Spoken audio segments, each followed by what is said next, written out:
I was 10 the first time I saw him. It was late October, one of those dusky afternoons where the sun is bleeding orange through bare branches and the wind smells like dead leaves and cold earth. I was out in the backyard kicking a half-flat soccer ball, just killing time before dinner, when I noticed movement near the fence. We lived on the edge of a wooded area, nothing massive, just a stretch of trees that separated our neighborhood from the next. Beyond our rickety wire fence, it got dark fast. Too dark. My mom always told me not to wander back there. Said someone had gone missing in those woods when she was a kid. I always thought it was just a small-town boogeyman story. But that day, I looked up and there he was. A man. He stood maybe 30 feet from the fence, mostly hidden by the trees, but not well enough. He wasn't dressed like a hiker or anything, just dark jeans, an old jacket, and one of those baseball caps pulled low. The creepy part wasn't that he was standing there. It was that he wasn't moving. Just watching. At first I thought maybe he was a neighbor, maybe even lost. I called out, real casual-like, asking if he was okay. He didn't respond. Didn't flinch. I couldn't even see his face clearly, but I could tell he was looking straight at me. And then, no joke, he stepped behind a tree and disappeared. No sound. Just gone. I ran inside like a bat out of hell. Told my mom, of course. She brushed it off. Said it was probably someone walking their dog. Maybe a hunter. Don't play near the fence, she said. People do weird things out in the woods. Just stay close to the house. I nodded, but something didn't sit right. Because the man didn't look like he was just passing through. He looked like he'd been waiting there. Watching. For a while, nothing else happened. Days passed, maybe a week or two, and I started to convince myself I'd imagined it. Maybe it had just been some guy out there walking, and I'd let my overactive brain turn it into something it wasn't. I was 10. I still believed in monsters under the bed. Maybe this was just another one I invented. But deep down, I didn't believe that. Not really. I found myself avoiding the backyard. If the ball rolled too close to the fence, I'd leave it. If the dog ran over there barking at something, I'd call him back instead of going after him. I even started keeping the blinds shut in my room.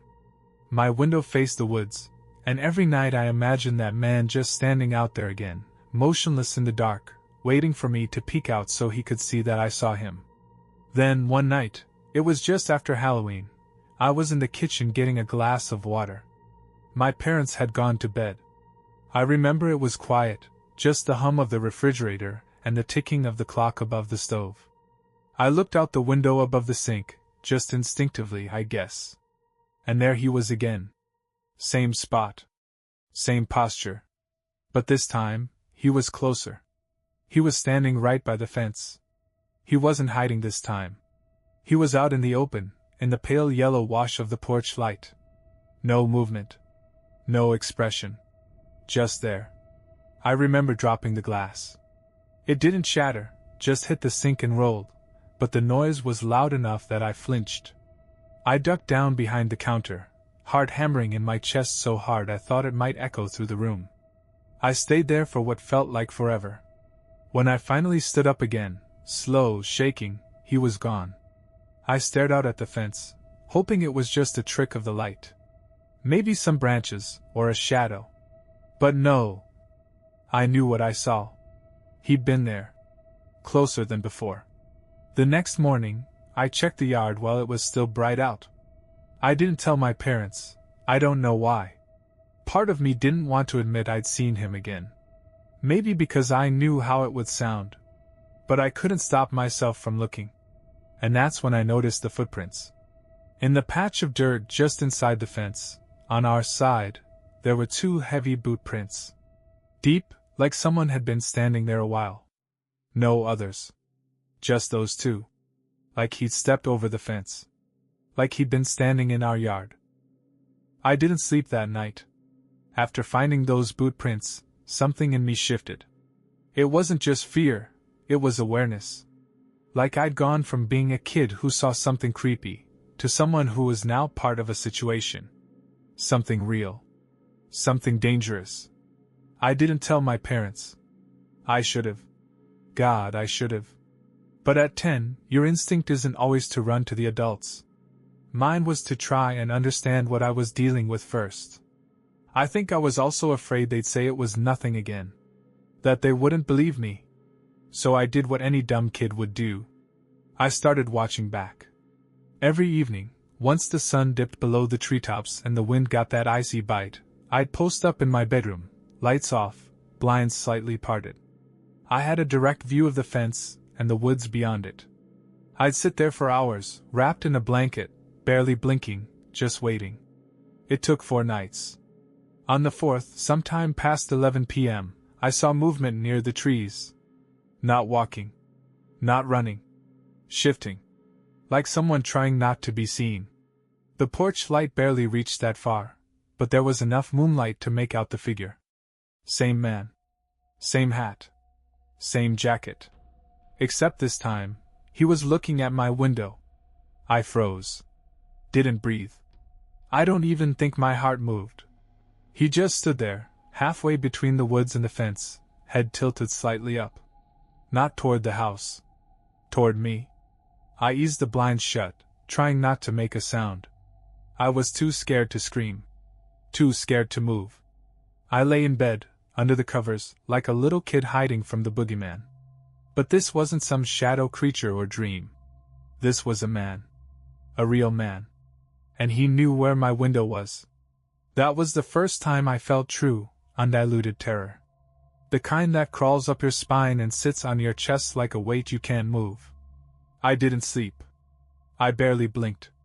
I just lay there until dawn crept in through the curtains. And when it did, I noticed something new. There was something tucked under my window. I opened it carefully, still paranoid he'd be out there waiting.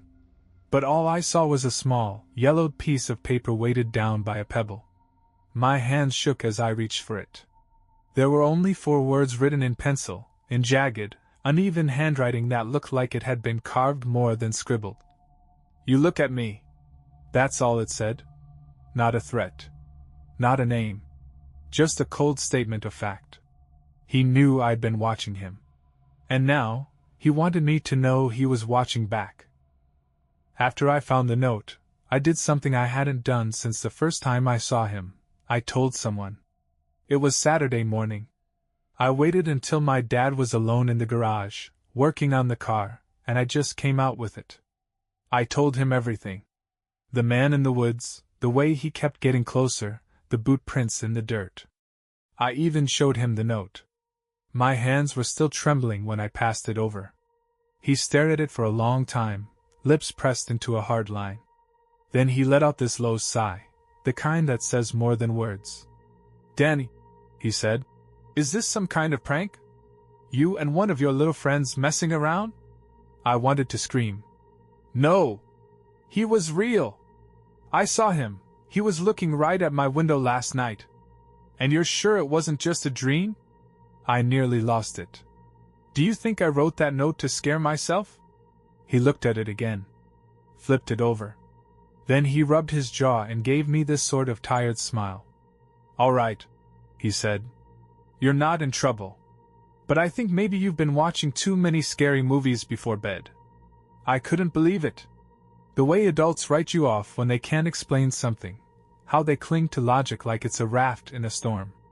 My dad wasn't a bad guy, but he didn't believe in things he couldn't touch. And the man in the woods? He wasn't the kind of danger that showed up in neat, explainable boxes. My dad tossed the note in the trash. No more of this, okay?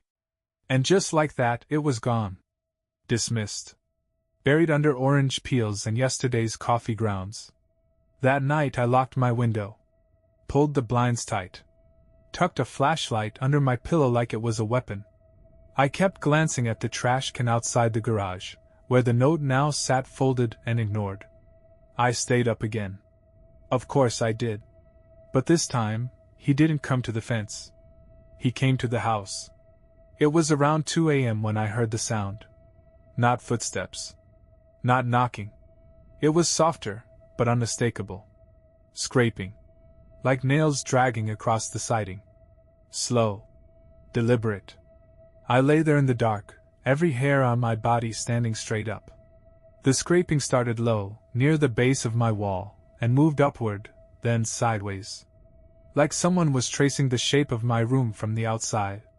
I crawled out of bed and got on my knees, trying not to breathe, trying to track the sound. It was moving, toward the window. My skin went cold. I reached up, barely able to lift the corner of the blind. And there he was. Face pressed against the glass.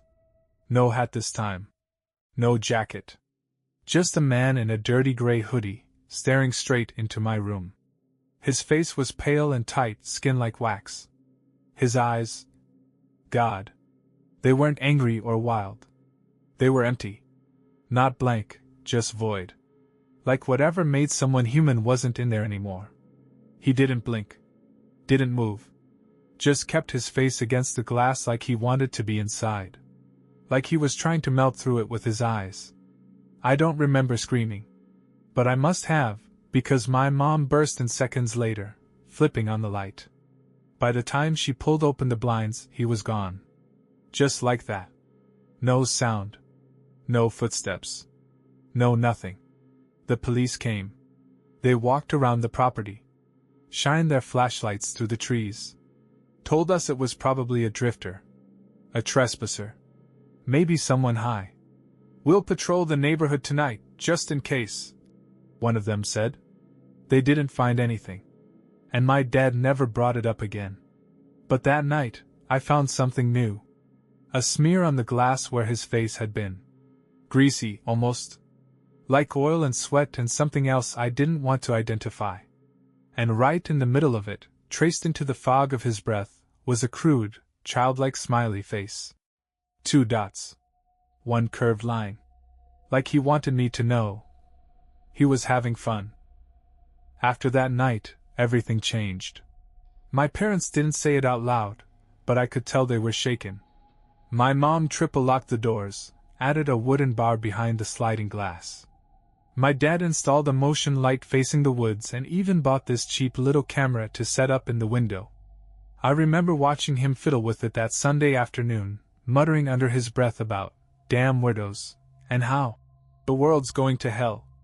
But the camera gave him peace of mind.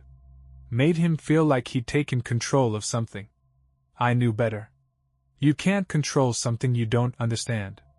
The next couple of days were quiet, which almost made things worse. Like he was toying with us. Letting our nerves fray. I kept waiting to hear that scraping again, or wake up to another greasy print on the window. But there was nothing. Until the camera footage. Wednesday night, I was in bed trying not to think about the man's eyes, about how blank and hungry they were. Around midnight I heard my dad shout. Not in anger, more like shock. I rushed out of my room and found both of my parents huddled around the small monitor connected to the camera. My mom looked pale, like all the blood had drained from her face. "Danny, go back to bed," my dad said, but his voice cracked. I didn't listen. The footage was black and white, grainy, the kind of cheap infrared you'd see in a ghost show. But it was clear enough. There he was. Standing just outside the cone of light from the motion detector, in the woods, almost perfectly still. Just standing. Not facing the house. Not moving. Just being there. The timestamp said 2:08 a.m. We had all been asleep. Then, without warning, he moved.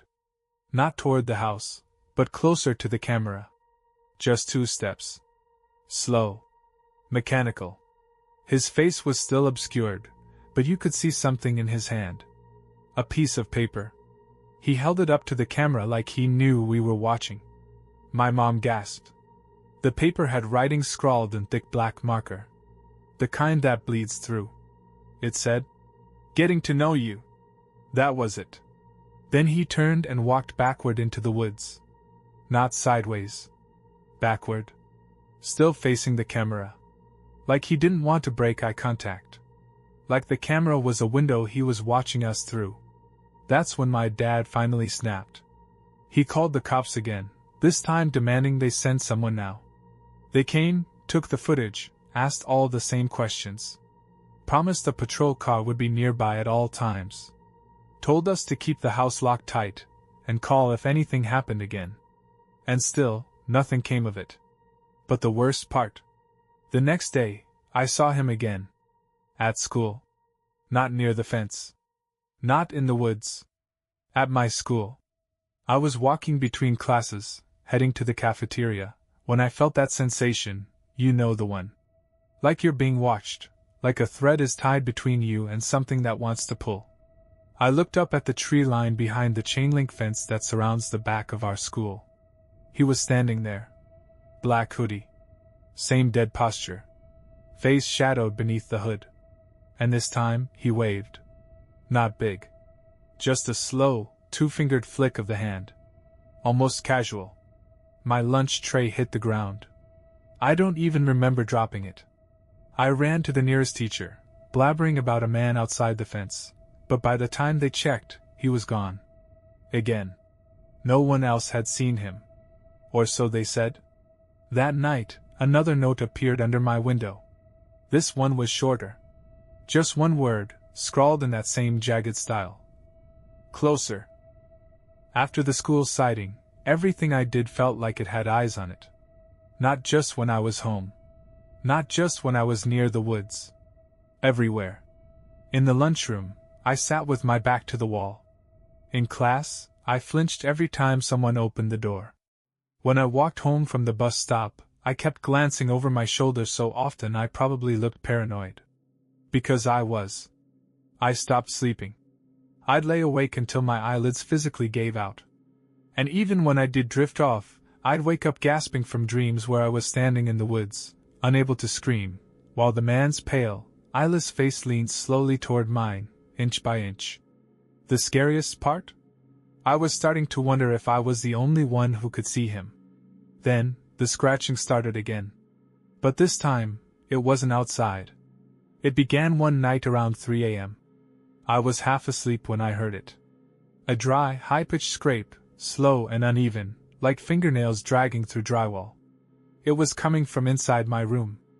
I sat up, every nerve in my body alive and on fire. The sound stopped immediately.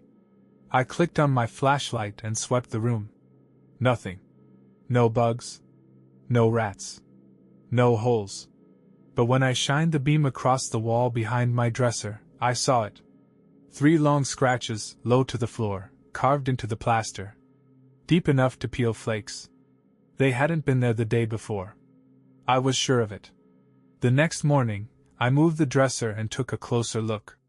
The scratches were about 1 foot long, and thin, too thin for a screwdriver, too uneven for a knife. More like fingernails. I didn't tell my parents. Why would I? I already knew what they'd say. My dad would blame the dog, or call it settling damage. My mom would look at me with that mix of worry and quiet disbelief she'd been perfecting lately. But I started sleeping with a baseball bat beside my bed. 2 nights later, it happened again. Only this time, I heard something with the scratching. Breathing. Shallow, raspy, like whoever it was had water in their lungs.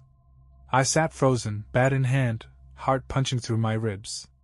I turned the flashlight toward the sound, toward the corner by my closet. Nothing. But the scratching was back the next morning. Higher this time. Closer to eye level. Like whatever it was had stood up. I snapped a photo of the marks that day. I even brought it to school to show someone, anyone, but halfway through the morning, the photo disappeared off my phone. Just gone. Not deleted. Not moved. Gone. That night, my mom caught me stuffing a kitchen knife under my pillow. She lost it. Accused me of letting my imagination rot my brain. "You're letting fear control you," she said. "And if you're not careful, you'll become the thing you're afraid of." But she didn't understand. The man wasn't just some phantom. He was here. Inside the house. That weekend, I was left alone for a few hours while my parents went to get groceries. They figured daylight made it safe enough. But as soon as the garage door rumbled shut behind them, I felt it. The shift. The presence. The house got quiet. Not peaceful, dead. And then I heard it. From the hallway closet. Knock. Once. Slow. Then again. 3 soft knocks, like someone testing the wood. I stared at the door. Then, as I stood frozen in the hallway, the door creaked open, just a few inches. Not wide enough to see anything. Just enough to say, "I'm here." I didn't wait. I bolted outside and ran halfway down the block barefoot until my parents pulled back into the driveway. I couldn't even talk, I just pointed at the house, panting, heart ricocheting in my chest. My dad checked the closet. Nothing there. Just coats and boxes. But behind one of the boxes, in the dust near the baseboard, were more scratches. Fresh ones. Wider. Deeper. 5 marks. Like fingers. Like a hand had been pressed into the wall. After the hallway closet incident, my parents didn't leave me alone anymore.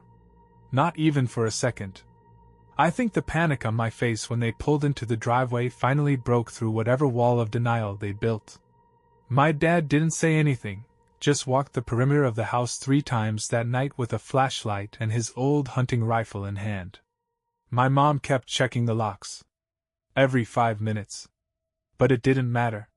Not really. Because whatever he was already inside.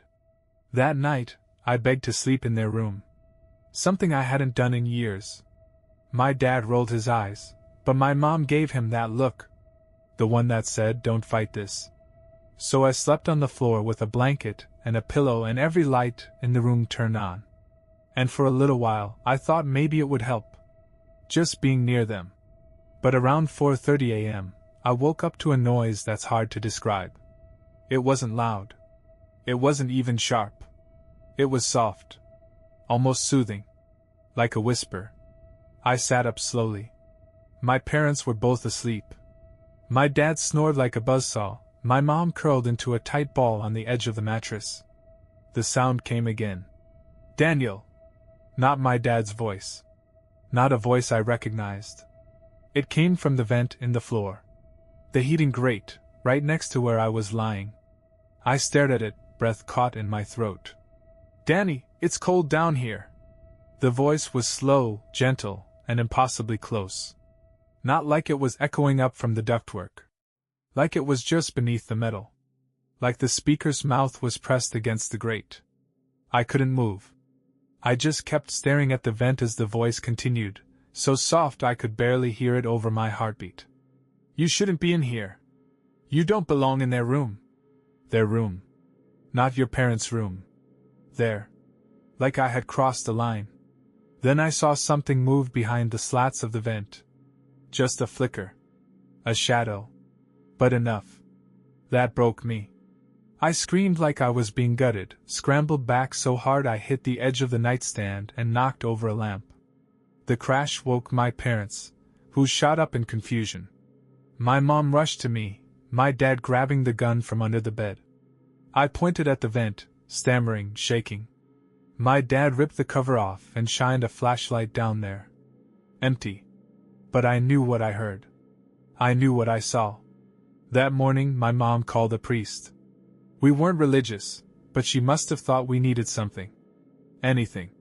The priest came, said some prayers, sprinkled holy water, told us to protect our hearts, and not welcome darkness. He meant well. I think. But when he left, he looked spooked. Like something about the house sat wrong in his bones. That night, I didn't sleep in their room. My dad insisted I stay in mine. "We're not giving in to fear," he said, like it was something you could argue with. But before I went to bed, I unscrewed the vent cover and stuffed an entire towel inside the duct. I didn't care if the heat didn't work. I wasn't letting that voice come through again. Around midnight, I heard it anyway. Not from the vent this time. From the closet. "Danny." Longer this time. Drawn out. Just a breath away from the edge of a laugh. "I saw you when you were born. You didn't have a name yet." I stayed still. Bat in my hands. Heart in my mouth. The door creaked open. Just an inch. Enough for a sliver of black to peek through the crack. And then 3 soft taps against the inside of the door. like fingernails on wood. Tap. And then, you used to cry in your crib when it got too quiet. Do you remember? I do. I don't know how I stayed in bed.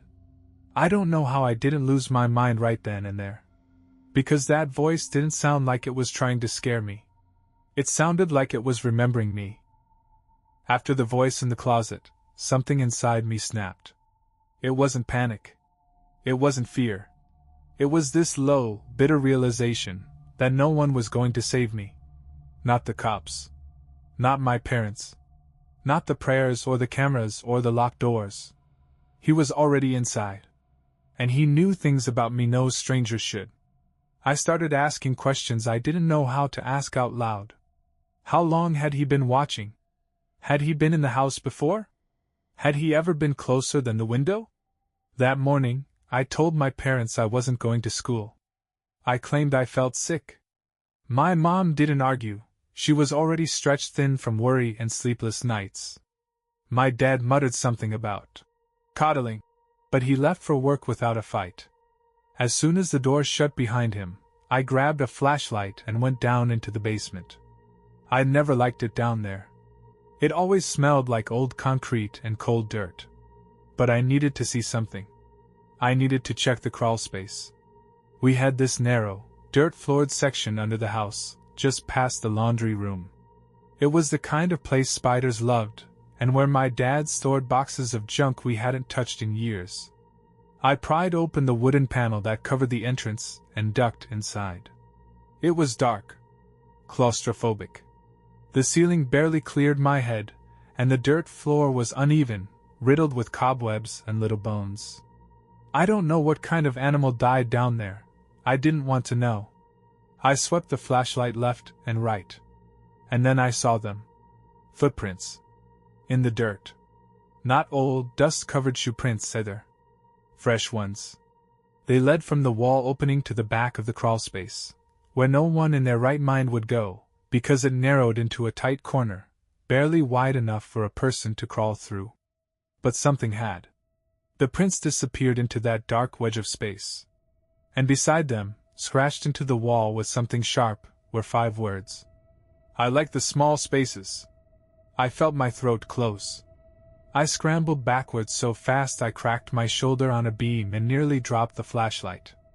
I sealed that panel shut and pushed the washing machine in front of it. I didn't care if it crushed every sock in the house. I wasn't letting that thing have a way back out.